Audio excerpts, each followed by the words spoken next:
ദേശാഭിമാനി വാരാന്ത പതിപ്പ് വിവാദത്തിൽ editor KR അജയന് notice. കള്ളൻ വിജയൻ വിവാദമുണ്ടാക്കിയതെന്തിന്? വിശദീകരണം നൽകണം. ഇന്നത്തെ പത്രത്തിനൊപ്പം വന്ന ഇന്നലെ ഇറങ്ങേണ്ട സപ്ലിമെന്റിൽ കള്ളൻ വിജയൻ ഫീച്ചറില്ല. ഒന്നാം പേജിലും അവസാന പേജിലും VSന്റെ ഓർമ്മക്കുറിപ്പുകൾ.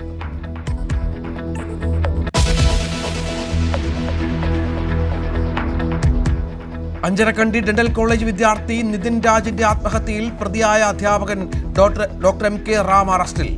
രക്ഷപ്പെടാനുള്ള ശ്രമത്തിനിടെ പിടിയിലായത് കർണാടകയിലെ കുടകിൽ നിന്ന്. കണ്ണൂർ ക്രൈംബ്രാഞ്ച് ഓഫീസിൽ ചോദ്യം ചെയ്യുന്നു.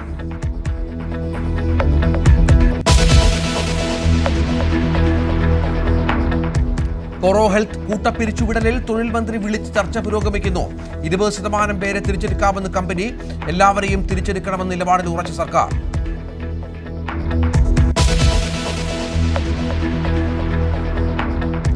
പ്രതിപക്ഷ ബഹളത്തോടെ പാർലമെന്റിന്റെ വർഷകാല സമ്മേളന തുടക്കം. നീറ്റ് ചോദ്യപേപ്പർ ചോർച്ചയും അയോധ്യ സംഭാവന തട്ടിപ്പും ഉന്നയിച്ച് പ്രതിപക്ഷം. രാജ്യം പുതിയ ഉയരങ്ങളിലേക്കെന്ന് പ്രധാനമന്ത്രി. സ്റ്റാർട്ടപ്പ് സംരംഭങ്ങൾക്ക് മോദിയുടെ പ്രശംസ.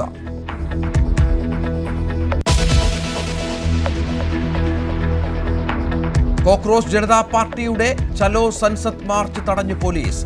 പിരിച്ചുവിടാൻ ലാത്തിചാർജ്. പ്രതിഷേധത്തിൽ സംഘർഷം.